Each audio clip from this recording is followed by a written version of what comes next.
पण मग जेव्हा ती दरवाजातून मी तिचं रिॲक्शन बघितलं, मी खरंच तुटलो तिकडे. मी बाहेर पडून खुशी खुशी बाहेर पडलो, पण नंतर तिचा काल जो चेहरा मी बघितला, मला असं झालं की आयदर तू लवकर बाहेर ये, नाहीतर ट्रॉफी जिंकून ये.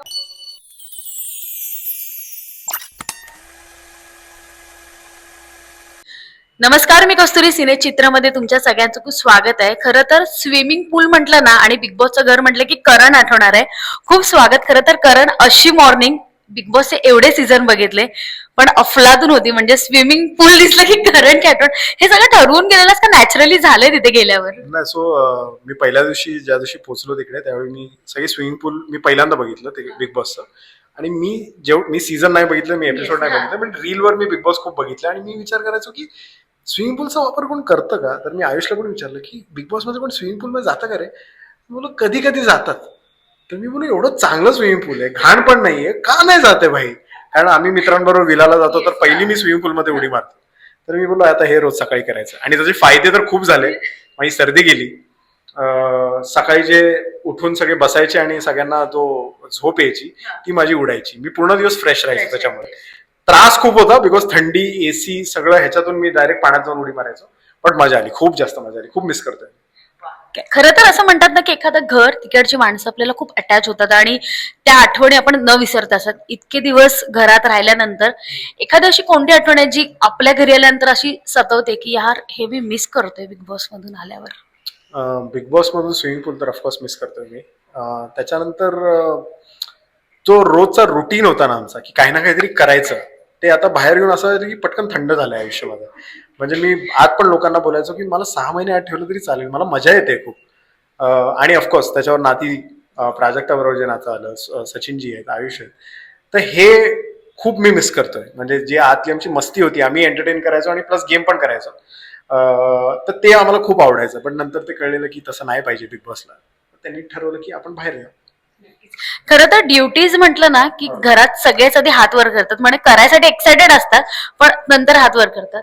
भांडायला भांडं लागतं, खूप प्रकरणं गाजली. पण असं एखादं जेव्हा तू घरात असतानाचं भांडण किंवा प्रकरण की यार हे किती टोकाला जात आहेत, किती बोलतायत, म्हणजे आपलं वय काय, आपण बोलतोय काय, समोरच्याचं वय काय, असं कुठे तुला तेव्हा वाटलं की यार हे खूप रॉंग चाललंय, पण मी जास्त काय त्याच्यावर रिॲक्ट नाही करू शकत? मला मला आठवत नाही, बट रुचिता आणि दीपाली ताईचं जे भांडण झालेलं, त्याच्यात रुचिता तिला तोंडाच्या बाजूला अशी थुकून थुकून हे बोललेली. तर त्यावेळी ते भांडण खूप चालू होतं, खूप चालू होतं. आम्ही पण बघत होतो. आता तीच गोष्ट मला वाटतं दाखवली नाहीये, जिथे ते सगळं भांडण नॉर्मल झालं. रुचिता मला येऊन बोलवती, ही बघ ना, ही बाई अशी बोलते, तशी बोलते. दीपाली ताई पण माझ्याकडे आली आणि मी सेंटरला होतो त्यावेळी. आणि त्यावेळी मग रुचिता मला बोलली की कारण हे बघ, हे असं असं बोलली, हिला काय लाज आहे का, माझ्या ह्याच्यावर गेली, माझ्या त्याच्यावर गेली. बोललो ऐक, जे तू थुकलीस ना ते चुकीचं होतं, त्यासाठी तू सॉरी आहेस का नाही. ती बोलली मी नाही सॉरी. तर मी परत विचारलं, मी दीपाली ताईकडे जातो, दीपाली ताईला पण ओरडतो, बट तू पहिलं सॉरी बोल. आणि जोपर्यंत तू सॉरी नाही बोलत ना, तोपर्यंत पुढचा विषय नाही होऊ शकत. नाही मी सॉरी नाही बोललो, संपलं. मग एंड ऑफ डिस्कशन. मी ह्याच्या पुढे अजून काय वाढवू. म्हणजे तुम्हाला कळतंय ना की मुद्दे वाढवायला खूप वाढवू शकतो, बट बाहेरसमोर वाजवणं नाहीच करू शकत ना. म्हणजे मी तिला किती बोलू, पण तुझं चुकलंय, तुझं चुकलंय. ती बोलते ना माझं चुकलं नाहीये. जर तिला क्लॅरिटीच आहे गोष्टींची, तर मी नाही बोलू शकत ना काही चुकीचं आहे. म्हणून मी विषय थांबवायचो. पण लोकांना, प्रेक्षकांना, बिग बॉसना हेच पाहिजे होतं की मी तो विषय चिंगम सारखा खेचला पाहिजे. बट तसा मी माणूस नाही आणि मी तसं कधीच नाही करू शकत रिअल जीवनात. तर म्हणजे जे आहे ते मीच आत होतो. सो तोच प्रॉब्लेम झाला माझ्यासाठी. आणि खरं तर तुझी मैत्री सगळ्यांबरोबर छान होतं, सगळ्यांबरोबर बॉन्डिंग होतं, पण अशी गोड गळ्याची गायिका जी तुझी खूप सारी छान बेस्ट फ्रेंड झाली होती आणि कुठेतरी थोडस वेगळं वळण दिसत होतं. सो खरंच तसं करण काय चाललं होतं मनामध्ये का, नेमकं काय होतं? कनेक्शन जे सुरुवातीला जुळलेलं आणि जे 4थ्या हफ्त्याला किंवा 5व्या हफ्त्याला जुळलेलं, ते खरंच खूप वेगळं होतं. मी जे मीम्स बघतोय बाहेरून, मला ते खूप आवडतात. मला खरंच काय प्रॉब्लेम नाही, तुम्ही कितीही बनवा मीम्स माझ्यावर, मला तर आवडतंय.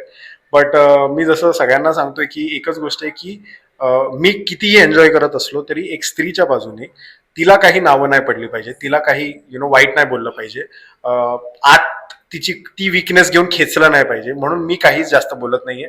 माझं असं आहे की तिने बाहेर यावं, तिने माझ्याशी गप्पा माराव्या आणि मग त्याच्यानंतर आपण डिक्लेअर करावं जे काय आहे ते. बिकॉज मला नाही पाहिजे की मी एन्जॉय करतोय आणि मग ती बोलायची अरे हे काय करतोय. So me as a content creator माझं असं आहे, आमच्यामध्ये क्लॅरिटी आहे, आम्हाला लोकांना क्लॅरिटी द्यायची गरज नाही. बिकॉज जर लोक काहीतरी विचार करूनच काहीतरी दुसरं ठरवतायत तर आम्ही त्यांना नाही करू शकत. आमच्यामध्ये ऍडव्हान्टेज आहे की आमच्यामध्ये क्लॅरिटी आहे. तर ती क्लॅरिटी मला वाटतं कधीतरी पुढेच येऊन आम्ही सांगू तुम्हाला.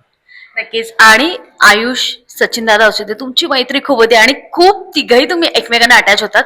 जेव्हा सचिन दादा पुन्हा घरात आत आले खूप रडले ते, म्हणजे त्यांना अनएक्सपेक्टेड होतं हे इव्हिक्शन. काय वाटलं होतं त्या मुवमेंटला तुला की खरंच हा प्रवास तुझा त्या दिवशी संपेल असं तुला वाटलं होतं? जसा मला नव्हता वाटला तसा महाराष्ट्राला नव्हता वाटला, जसा महाराष्ट्राला नव्हता वाटला तसं सगळ्या आतल्या कंटेस्टंटला पण नव्हतं वाटलेलं. बिकॉज सगळे एकच बोलत होते जाता जाता, पण भाऊंना पण बोलले की करण थांबतोय, बाकी दोघे चालले, कारण त्यांचा गेम तेवढा नव्हता दिसत. आणि मी पण त्या ह्याच्यात होतो आणि प्राजक्ता पण तोपर्यंत तशी होती की माझे दोन मित्रच जातात, मला वाईट वाटतंय नो डाऊट, बट करण आहे माझ्यासोबत.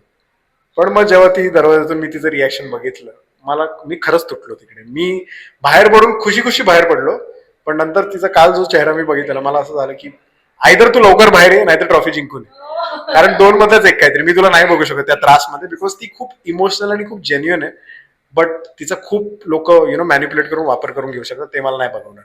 पण आता तू घराच्या बाहेर आहेस, तर आता तुला काय वाटतं की तिच्या बरोबर कोण असेल, किंवा तुम्ही मस्त बाल्कनीत दोघं बसायचं, गप्पा मारायच्या, आता ते सगळं कोण टाइम बरोबर स्पेंड करणार? मी आजचा थोडा प्रोमो बघितला आणि त्याच्यात मला एक खूप बरं वाटलं की ते राखीचा काहीतरी किस्सा सांगितला त्यांनी.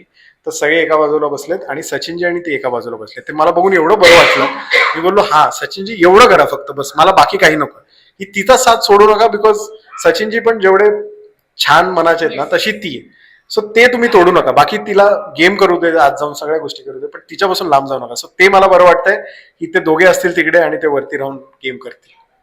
आणि खरं तर बिग बॉस मध्ये एकटा गेला होतास, पण जेव्हा मी तुझ्या रील बघायचो पूर्ण तुमच्या ऑरेंज ज्यूस गँग, समजा कधी नेक्स्ट सीझन हा चान्स मिळाला पुन्हा, तर हे ग्रुप घरामध्ये काय कल्ला करतील? म्हणजे सगळेजण इमॅजिन करतायत की करण एकटा जाऊन एवढा छान खेळून बाहेर आला, जर तुम्ही सगळेच जर घरात गेला तर काय होईल तिथे?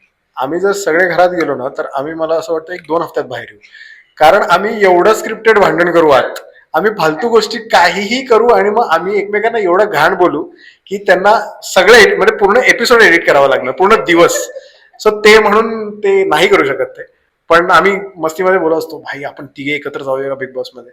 बोललं नाही होणार. त्यांना माहिती आहे की हे एवढे शहाणे आहेत ना, हे एवढे कुत्रे आहेत की वाट लावणार सर्वांची आणि काहीतरी भलतच करतील, म्हणून ह्यांना नाही टाकू शकत आपण. आणि खरं तर ना एक गोष्ट अशी असते की आई वडिलांसाठी पण खूप काही करत असतो, आणि तू करत आलायस नेहमी, आम्ही बघत आलोय. पण एकदा तू प्राजक्ताबरोबर डिस्कस करताना बोललास की आई बाबा माझ्या घरी फॅन्स येतात, ते आता खूप मिस करत असतील. तुझ्यासाठी तो दिवस कसा होता जेव्हा त्यांना तू सांगितलंस की बिग बॉसच्या घरात जातोय, बिग बॉसच्या घरात गेलास, आता बाहेर आला आहेस, पण तेव्हा त्यांना काय वाटलं होतं एकंदरीत की करण हे गेलंयस तू? आईचं स्वप्नच होतं आधीपासून. त्या आईच्या स्वप्नासाठीच मी बिग बॉसच्या घरात गेलो. तिचं होतं की तू जा फक्त, मला बघायचंय तुला बिग बॉसमध्ये, जिंकणं वगैरे त्यासाठी काही नव्हतं. सो ते एक स्वप्न मी पूर्ण केलं. तीच मोठी गोष्ट आहे माहिती, जसं मी बाकीची स्वप्न त्यांची पूर्ण करतो बाहेर घेऊन जाऊन वगैरे. सो ती मोठी गोष्ट होती. आई सुरुवातीला खूप घाबरत होती, खूप रडत होती की नको जाऊ, काय करणार तू तिकडे, तू तर बघितला पण नाही शो, तू तर शिव्या देतो या शोला. बट आता मला तो शो एवढा आवडायला लागलाय की कळलाय मला बाहेर येऊन की हे असं असतं. तर ते म्हणून मी खूप जास्त एक्सायटेड आहे आता परत त्या शो मध्ये जायला कधीतरी.